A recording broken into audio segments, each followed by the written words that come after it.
ଆଜି ହେଉଛି ଚୈତ୍ର ମାସ ମଙ୍ଗଳବାର। ଆଉ ଚୈତ୍ର ମାସ ମଙ୍ଗଳବାରରେ ଆମ ମା ମଙ୍ଗଳାଙ୍କ ପୂଜା ହେଇଥାଏ।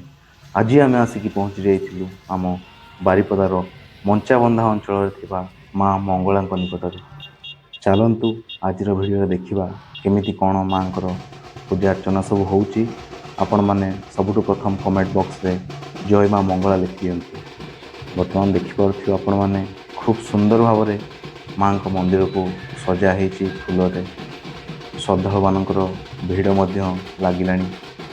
ଦେଖିପାରୁଥିବେ କେମିତି ଦୀପ ଦେଇ ମାଙ୍କ ପ୍ରାର୍ଥନା କରୁଛନ୍ତି ସମସ୍ତେ। ଆଉ ସମସ୍ତଙ୍କର ମାଙ୍କ ଉପରେ ଅଗାଧ ବିଶ୍ୱାସ ଅଛି। ମା ସମସ୍ତଙ୍କର ମନସ୍କାମନା ପୂରଣ କରନ୍ତି। ଦେଖନ୍ତୁ ଖୁବ୍ ସୁନ୍ଦର ଭାବରେ ସଜା ହୋଇଛି ଆମ ମଞ୍ଚାବନ୍ଧା ମା ମଙ୍ଗଳାଙ୍କ ମନ୍ଦିର।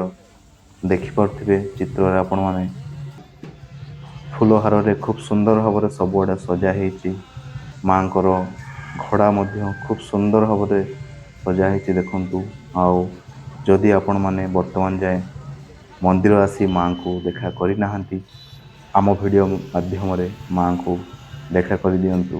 ବର୍ତ୍ତମାନ ଦେଖନ୍ତୁ ଜଣେ ଭକ୍ତ ସାଷ୍ଟାଙ୍ଗ ପଣିପ୍ରାତ ହେଇ ମାଙ୍କ ଆଶୀର୍ବାଦ ଭିକ୍ଷା କରୁଛନ୍ତି ଏବଂ ଖୁବ୍ ସୁନ୍ଦର ଭାବରେ ଚତୁଃପାର୍ଶ୍ୱ ମନ୍ଦିରର ସଜା ହୋଇଛି ଫୁଲହାରରେ। ଏ ଦୃଶ୍ୟ ବହୁତ ବଢ଼ିଆ ଲାଗୁଛି ଦେଖିକି। ଦେଖିପାରୁଥିବେ ଭକ୍ତମାନଙ୍କର ଗହଳି ଧୀରେ ଧୀରେ ଆରମ୍ଭ ହେଲାଣି। ତାପରେ ମାଙ୍କର ଘଟ ଆସିବ, ମାଙ୍କ ପୂଜା ହେବ। ସମସ୍ତଙ୍କର ଅପେକ୍ଷା କେତେବେଳେ ମାଙ୍କ ଘଟ ଆଣିବାକୁ ଯିବେ। ଏପଟେ ଦେଖନ୍ତୁ ମାଙ୍କୁ ଝୁଣା, ଦୀପ, ଧୂପ ସବୁ ପ୍ରକାର ସାମଗ୍ରୀ ଦେଇ ମାଙ୍କୁ ଆରାଧନା କରୁଛନ୍ତି ଭକ୍ତମାନେ। ଖୁବ୍ ସୁନ୍ଦର ଭାବରେ ମାଙ୍କ ମନ୍ଦିର ପ୍ରାଙ୍ଗଣ ପୁରା ସଜା ହେଇଛି। ଖୁବ୍ ସୁନ୍ଦର ଭାବରେ ପରିବେଶ ଦେଖିପାରୁଥିବେ ଆପଣମାନେ।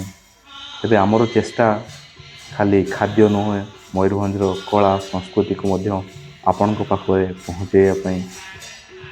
ମାଙ୍କୁ ଟିକେ ମୁଣ୍ଡିଆ ମାରିଦିଅନ୍ତୁ ଦର୍ଶନ କରି ଆମ ଭିଡ଼ିଓ ମାଧ୍ୟମରେ।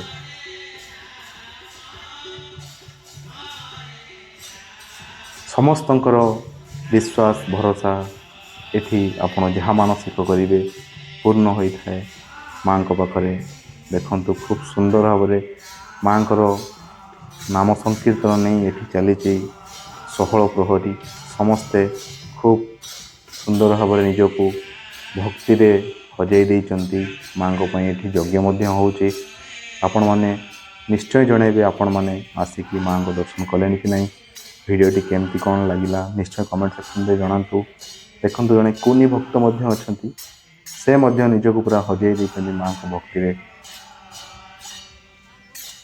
ଭିଡ଼ିଓଟିକୁ ସମ୍ପୂର୍ଣ୍ଣ ଭାବରେ ଦେଖିଥିବାରୁ ବହୁତ ବହୁତ ଧନ୍ୟବାଦ। ଜୟ ମା ମଙ୍ଗଳା ଲେଖି କମେଣ୍ଟ ସେକ୍ସନରେ ନିଶ୍ଚୟ ଲେଖିବାକୁ ଭୁଲିବେନି। କେମିତି କ'ଣ ଲାଗିଲା ଭିଡ଼ିଓ ନିଶ୍ଚୟ ଜଣାନ୍ତୁ। ଭିଡ଼ିଓଟିକୁ ସମ୍ପୂର୍ଣ୍ଣ ଭାବରେ ଦେଖିଥିବାରୁ ବହୁତ ବହୁତ ଧନ୍ୟବାଦ।